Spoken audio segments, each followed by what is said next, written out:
પૂર્ણ સંખ્યા ન મળે, કારણ કે અનંત સુધી છે એટલે સૌથી મોટી પૂર્ણ સંખ્યા ન મળે. પૂર્ણ સંખ્યાઓને જો સંખ્યા રેખા ઉપર દર્શાવવું હોય આપણે તો એક સંખ્યા રેખા દોરવાની. આવી રીતે તમારે સ્કેલનો ઉપયોગ કરીને દોરવી. આકૃતિ દોરવા માટે સ્કેલ અને પેન્સિલનો ઉપયોગ કરવો. તો પૂર્ણ સંખ્યાઓ એમાં સૌથી પહેલાં શરૂઆત થાય 0થી. 0 પછી 1, 2, 3, 4, 5, 6, 7 એવી રીતે અનંત સુધી આવે. અનંત 0, 1, 2, 3, 4, 5, 6, 7 અનંત સુધી આવે. ચાલો હવે આપણે સ્વાધ્યાય 2.1ના દાખલાઓ ગણીશું. એમાં પહેલો છે 10,999 પછી તરત આવતી 3 પ્રાકૃતિક સંખ્યા લખો. એના પછી એટલે કે ક્રમશઃ 1, 1, 1 એમ ઉમેરતું જવાનું. તો હું 10,999માં 1 ઉમેરું. 10,999 એમાં 1 ઉમેરું હું તો 9 ને 1 10, 10નું શૂન્ય વધી 1. ફરી પાછું 9 ને 1 10, 10નું શૂન્ય વધી 1. ફરી 9 ને 1 10, શૂન્ય વધી 1. અહીંયા 1 અને આ 1નો 1 એમને 11,000. તો સૌથી પહેલી સંખ્યા આવશે 11,000. 10,999 પછીની પ્રથમ સંખ્યા આવશે 11,000. તો પહેલી સંખ્યા જવાબમાં આવશે 11,000. એના પછી બીજી આવે 11,001. એના પછી ત્રીજી આવે 11,002. તો આ જવાબ તમારે આવી રીતે લખવાનો થાય. 11,000 પછીની 11,001 પછીની 11,002. બીજો દાખલો છે આપણો 10,001 ના પહેલા તરત આવતી 3 પૂર્ણાંક સંખ્યાઓ લખો. એટલે આની પહેલાંની લખવાની.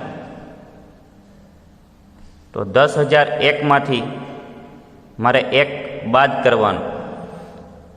તો આમાંથી 1 બાદ કરવું એટલે 0, 0, 0, 0, 1 તો 10,000 આવે.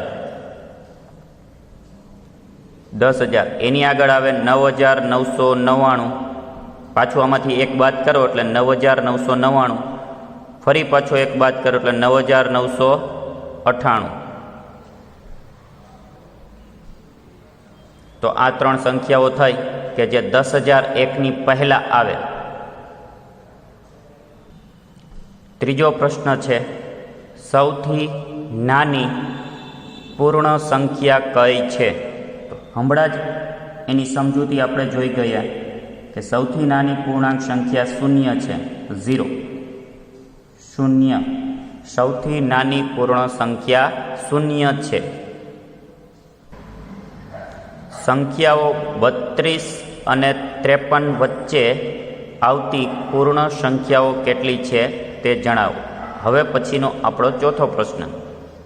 સંખ્યાઓ 32 અને 53 વચ્ચે આવતી પૂર્ણ સંખ્યાઓ કેટલી છે તે જણાવો.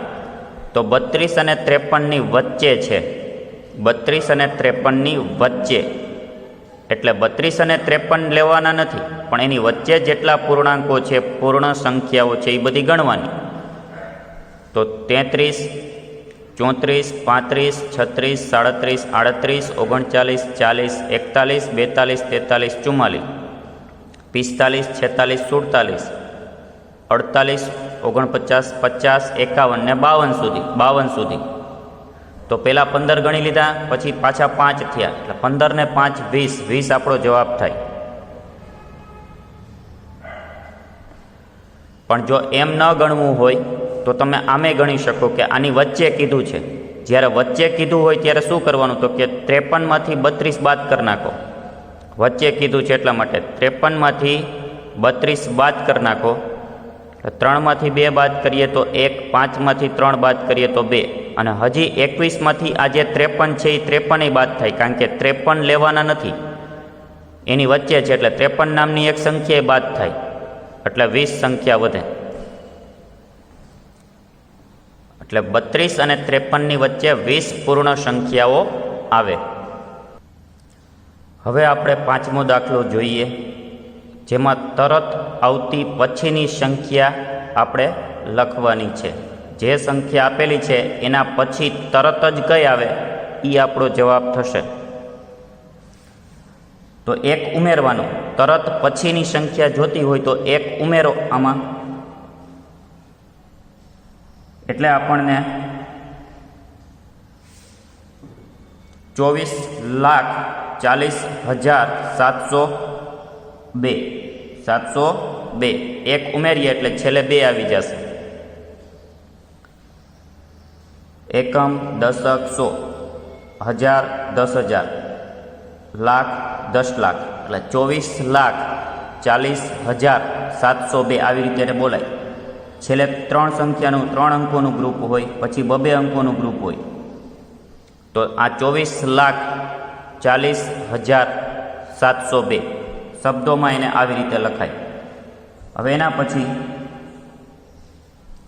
તરત પછીની સંખ્યા એટલે 1 ઉમેરવાનું.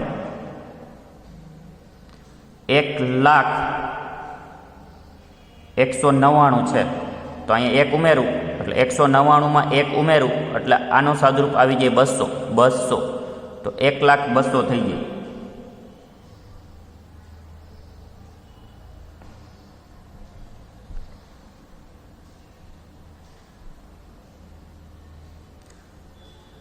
$10,99,999 1 ઉમેરું 1 એટલે 0,0,0,0,0 ના અહીંયા 1 આવી જાય.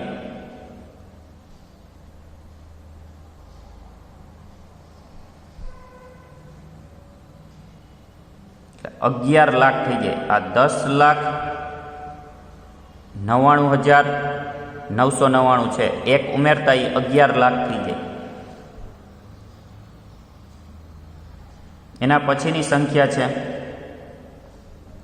23,45,670. આના પછીની લખવી છે એટલે 1 ઉમેરી દેવાના. તો 23,45,671.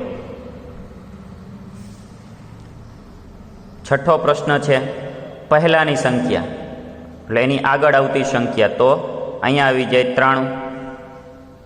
પછી 10,000ની પહેલાં આવે 9,999, 1 બાદ કરીને લખવાનું. પછી અહીંયા આવે 2,08,089, કારણ કે 90 પહેલાં 89 આવે. પછી અહીંયા આવશે 76,54,321 છે, તો 76,54,321 પહેલાં 320 આવે.